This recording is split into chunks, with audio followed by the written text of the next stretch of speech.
नमस्कार दोस्तों, कैसे हैं आप सब। उम्मीद करती हूँ कि आप सब अच्छे हैं, स्वस्थ हैं और अपने अपने घरों में अपने अपने कामों में बहुत व्यस्त हैं। दोस्तों ये देखिए, कक्का जी को सुबह सुबह भी लगा दिया है काम में और कक्का जी बीन रहे थे यहाँ पर दूब। और एक एक दूब को गिन के 16-16 दूब के अलग अलग 16 गट्ठा बनाए जाते हैं। तो आप लोग तो समझ ही गए होंगे मेरा टाइटल देखकर कि आज मैं किस व्रत की तैयारी कर रही हूँ। तो जी हाँ, हमारे यहाँ ये तैयारी हो रही है महालक्ष्मी व्रत की। और ये अब हम लोग के 4 महीने व्रत का लास्ट वाला व्रत है और इसके बाद सीधे नवरात्रि और दीपावली आएगी। तो ये व्रत भी हर व्रत की तरह हम लोग बड़े ही उत्साह और आनंद के साथ में मनाते हैं। तो देखिए, सुबह से स्नान ध्यान करके मैं हो गई थी तैयार। और इस प्रोसेस में काफ़ी टाइम लगता है। इस व्रत की जो पूजा होती है और ख़ासकर नहाने वाला जो काम होता है उसमें बहुत ज़्यादा टाइम लगता है। 1 से 1.5 घंटे हम लोग को लगते हैं।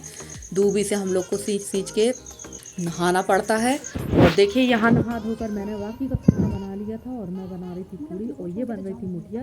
तो ये गुड़ के और आटे के बनते हैं। गुड़ और आटा को मिक्स करके मोइन डाल के आटा और हम लोग इस टाइप की मुठिया बनाते हैं और इसको सेक के रख लेंगे। ये सारा हम लोग बनाएंगे बाजार में। और नहाने के बाद ये सारे काम करने बहुत अच्छा रहता है। कहीं जूठा छूना पड़ जाता है, कई बार झाड़ू लगाना पड़ जाती, कई काम ऐसे हो जाते हैं, फिर उसके बाद मन नहीं होता। तो मैंने सवेरे जब खाना बना रही थी तभी मैंने ये सारी चीज़ें बना कर रख ली थी। और यहाँ पर बैठी हुई है मेरी बगल वाली चाची की बेटी, ये मेरी ननंद है। यहाँ पर ये बैठी हुई हैं और मेरी बगल वाली चाची की काफ़ी तबीयत ख़राब है, वो अभी एडमिट है जबलपुर में। तो ये घर में अकेली हैं, इसलिए यही खाना खाने आ जाती हैं। तो थोड़ी सी क्लिप मैंने इनकी ले ली थी। और ये देखिए, ये सिक गए हैं हमारे मुठिया और हमारे यहाँ यही बनते हैं। इसके अलावा हमारे यहाँ प्रसाद में कुछ नहीं चढ़ाता। पूड़ी और ये मुठिया चढ़ाई जाती हैं माता लक्ष्मी को। और ये व्रत माता लक्ष्मी का है और सभी महिलाएं जो हैं बड़े उत्साह के साथ इस व्रत को करती हैं। और ये देखिए भाई, हमारी देवरानी आई थी कपड़े रख के नहाने जाने के लिए, इसको तालाब जाना था नहाने। तो ये मेरे से पूछने आई थी कि आप चल रहे हो कि नहीं। फिर ये भी नहीं गई, यहीं बैठे बैठे उसने टाइम ख़राब कर दिया। वैसे तो सुबह नहा चुकी थी, ये दोबारा नहाने जा रही थी, फिर ये घर पे ही नहा ली। और सारा काम निपटाने के बाद मैं लग गई थी ये दीवार को साफ़ करने के लिए, खरोंचने के लिए, क्योंकि यहाँ पर मैं बनाती हूँ खाना। और आप लोग देख सकते हैं कि दीवार एकदम लाल हो चुकी है चूने से। और अभी यहाँ पर खाना वगैरह भी बना था पितर का, तो काफ़ी लाल हो गई है और बिल्कुल अच्छा नहीं लग रहा घर देखने में। मैंने कई वीडियो में कई बार कहा है, क्योंकि बारिश भी लगातार हो रही है और बारिश की वजह से घर बिल्कुल भी अच्छा नहीं लग रहा है फ्रेंड्स। तो सबसे पहले तो मैंने ये दीवार की जो ऊपर की जो परत है इसको निकाल दी है, क्योंकि जितने बार भी मैं यहाँ पुताई करती हूँ उतने बार ये परत गिर जाती है। और आप लोग देख रहे होंगे कि मेरे चूल्हे के पीछे भी सीलन आ चुकी है, तो आप समझ सकते हैं कि सीलन किस हद तक दीवारों पर भी पहुँच रही है। और ये मेरे घर भर का हाल नहीं है, हमारे यहाँ जिनके पक्के घर हैं उनके घरों का भी यही हाल हो चुका है। तो बस यहाँ की अब मैं साफ़ सफाई करूँगी और थोड़ा सा इसको चूना से पोत दूँगी। मैंने तो अच्छे के लिए चूना से पुताई की थी, पर मुझे क्या पता था कि यहाँ और ज़्यादा सीलन आ जाएगी।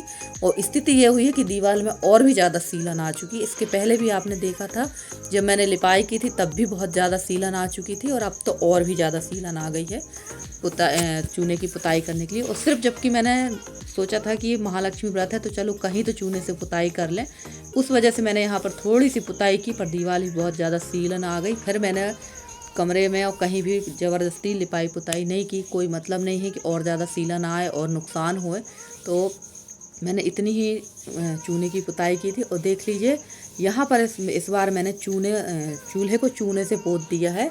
और हमारे एक सब्सक्राइबर हैं विवेक मालवी जी, वो मेरे से कह रहे थे कि आप चूल्हे की जो पुताई है पीली मिट्टी से करिए। तो पीली मिट्टी तो अभी हमारे यहाँ नहीं है, दीपावली के टाइम आएगी तो मैं ज़रूर पुताई करूँगी। और देखिए, ये चाची लेकर आ गई थी फुलहरा और मैं यहाँ बैठी हुई थी। तबीयत भी कुछ कल ठीक नहीं थी फ्रेंड्स मेरी, पर व्रत वगैरह तो करना ही पड़ता है, पूजा पाठ तो हमें नियम से मानना ही पड़ते हैं। और उसके बाद मैं ये फुलहरा बांधने लगी थी और शाम को लगभग 7 बजे के लगभग ही मैं पूजा कर लेती हूँ, क्योंकि महालक्ष्मी की पूजा लक्ष्मी के टाइम पे ही की जाती है। और लक्ष्मी का जो टाइम है वो शाम को गोधूली बेला से शुरू होता है। और देखिए, ये हाथी आया था मिट्टी का, पर ये मिट्टी का जो हाथी था ये टूट गया था, क्योंकि इसका जो पैर है वो टूट गया था, तो खंडित में उसकी पूजा नहीं की जाती। और वैसे भी इस साल तो मैं पीतल का हाथी खरीद कर ले आई थी, तो वही मैं उसी की पूजा करूँगी। और ये हाथी जो मेरे पापा ने ख़रीद के दिया है मुझे, तो मैं उसी की पूजा करूँगी। और हाथी भी खंडित हो गया था तो फिर मैंने उसकी पूजा नहीं की, बस आप लोग को दिखा दिया है। और यहाँ पर ऋषि बांध रहा था फुलहरा और लगभग सारी तैयारी हो चुकी, फटाफट हम लोग करेंगे पूजा। और मैंने इतनी ही जगह लीपी थी जहाँ मुझे पूजा करना था, क्योंकि लीपने के बारे में तो आपको बता ही दिया है कि घर में काफ़ी सीलन है, और फटाफट से ये सारी तैयारी कर लेते हैं। और ये तैयारी भी हमारे यहाँ उसी तरह से होती है जिस तरह से तीजा की पूजा की जाती है, उसी तरह से फुलहरा बनता है, सब कुछ वैसा ही होता है, सिर्फ भगवान बदल जाते हैं। लक्ष्मी जी की पूजा होती है इसमें, महालक्ष्मी की पूजा जो ऐरावत हाथी में बैठ कर आती है उनकी पूजा की जाती है। और तीजा में तो शिव जी और पार्वती जी की पूजा होती है, ये तो पता ही है। पर फुलहरा हमारे यहाँ दोनों में बनता है, तीजा में भी और महालक्ष्मी में भी। तो बस उसी हिसाब से हम लोग पूजा करते हैं। और हर जगह के अपने अलग अलग रीति रिवाज होते हैं, जिसको जैसा जिसके यहाँ जैसा होता है वो उस हिसाब से पूजा पाठ करता है। बहुत सारे क्षेत्र तो ऐसे जहाँ ये पूजा नहीं भी होती है, पर हम लोगों के यहाँ प्राय लगभग जहाँ तक मैं जानती हूँ सभी जगह ये पूजा होती है और बड़े उत्साह से होती है। और देखिए यहाँ पर मैंने हाथी को बैठाल दिया था और माता लक्ष्मी इस पर विराजमान है। फटाफट से हम लोग कर लेंगे पूजा। और जब पहले के समय पे हाथी वगैरह नहीं आते थे हमारे यहाँ, कक्का जी देख रहे थे कि पूजा की तैयारी अच्छे से हुई है या नहीं हुई है। और सबसे अच्छी बात यह है कि कक्का जी जब तक ठीक थे, स्वस्थ थे, जब वो अच्छे से चल फिर पाते थे, तो ये सारी तैयारी जो है बड़े उत्साह के साथ कक्का जी करते थे। और कक्का जी जब से थोड़ा सा शिथिल हुए हैं तब से मुझे काफ़ी परेशानी होती है, क्योंकि ये सारी तैयारी मुझे ही अकेले करना पड़ती है, वरना कक्का जी तो बहुत उत्साह के साथ सारी पूजा पाठ करवाते थे। और यहाँ स्टार्ट हो गई थी हमारी पूजा। और फ्रेंड्स मैं ये कह रही थी कि जब पुराने समय में मेरे देखते ही देखते जब हाथी वगैरह नहीं मिलते थे तो हमारी मम्मी लोग कांसे की थाली में चंदन का लेपन करके उसमें महालक्ष्मी बनाकर पूजा करती थी। फिर धीरे धीरे समय जब तो जैसे जैसे बदलता गया, थोड़ा थोड़ा सा आदमी जानकार होने लगा, जानकारी लगने लगी, तो मिट्टी के हाथी आने लगे, अब पीतल के हाथी आने लगे हैं। तो देखिए समय भी किस हिसाब से, कितनी तेज़ी के साथ से बदलता है, हर चीज़ में कितनी तेज़ी से बदलाव हुआ है। तो पहले मैं भी कांसे की थाली में बनाते थे, पीतल की नहीं, कांसे की थाली में लक्ष्मी जी बना के पूजा करते थे। पर अब मैं ये हाथी ले आई हूँ तो अब इसी से पूजा कर लूँगी, क्योंकि मुझसे बिल्कुल भी पेंटिंग नहीं आती है। तो मैंने ऐसे ही सिंपल माता को विराजमान करके पूजा कर ली है। और यहाँ पर शुरू हो गई थी कथा। और पूजा में काफ़ी टाइम लगता है फ्रेंड्स, इस पूजा में लगभग 1 से 1.5 घंटा लग जाता है। बड़ी लंबी पूजा होती है ये, क्योंकि मैं आपसे बता चुकी हूँ कि इसमें सारी चीज़ें 16 चढ़ाई जाती हैं, 16 दूबी, 16 मुठिया, और 16 जो इसमें घी के दिए जलाए जाते हैं, वो भी आटा के बना के चढ़ाए जाते हैं। तो काफ़ी टाइम लगता है इस पूजा में। और कथा होने के बाद हम लोग करेंगे आरती। और आप लोगों के यहाँ किसके यहाँ ये पूजा की जाती है ज़रूर बताइएगा कमेंट में, और किस तरह से की जाती है ज़रूर बताना। हमारे यहाँ तो ऐसे ही होती है जो मैंने आप लोग के साथ शेयर कर दी है।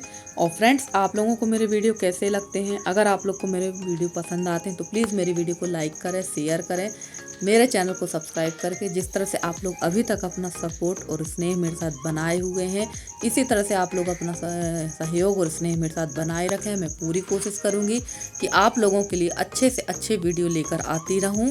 और ये देखिए यहाँ पर कथा समाप्त हो गई थी, उसके बाद बाकी का काम करेंगे। यहाँ मैंने जला दिए थे 16 दिए, उसके बाद 16 बार हम लोग धूप से, एक मंत्र होता है उसको लेकर माता जी को 16 बार धूप चढ़ाएंगे, 16 बार फूल चढ़ाएंगे। और इस प्रोसेस में सबसे ज़्यादा टाइम लगता है, यही सबसे मेन होता है। और माता रानी को तो जितना आप कर दो सब उतना ही कम है, क्योंकि सब तो उन्हीं का दिया हुआ है, हम उनको कुछ नहीं दे सकते, वो हमको देती हैं, हम उनको कुछ नहीं देते हैं। तो देखिए यहाँ पर सारी तैयारी हो चुकी थी पूजा की, पूरी पूजा हो चुकी थी, तैयारी नहीं हो चुकी थी, पूजा हो चुकी थी पूरी, मैं क्या बोल रही हूँ। और इसके बाद में हम लोग करेंगे आरती, फिर चलेंगे बड़ी मम्मी के यहाँ, क्योंकि हमारी बड़ी सासू माँ है पीछे तरफ, उनके यहाँ भी पूजा होती है, तो वहाँ भी जाके देखेंगे कि वहाँ क्या हो रहा है। और इसके बाद में ये ऋषि कराने लगा था आरती, और आप तो इसको देखे हैं, ये मेरे देवरानी का बेटा है और ये पूजा बहुत अच्छी कराता है। तो मैंने कहा चलो आज तुम ही पूजा कराओगे। तो इस बार पंडित बन गया है हमारा ऋषि और पूजा करा रहा था। और यहाँ पर कक्का जी खड़े थे आरती कराने के लिए। और ये देखिए यहाँ पर आरती संपन्न हो गई। और फ्रेंड्स आप लोग को मेरे वीडियो कैसे लगते हैं, अगर आप लोग को मेरे वीडियो पसंद आते हैं तो प्लीज़ मेरे वीडियो को लाइक करें, शेयर करें, मेरे चैनल को सब्सक्राइब करके। जिस तरह से आप लोग अपना सहयोग और स्नेह मेरे साथ बनाए हुए हैं, इसी तरह से आप लोग अपना सहयोग और स्नेह मेरे साथ बनाए रखें।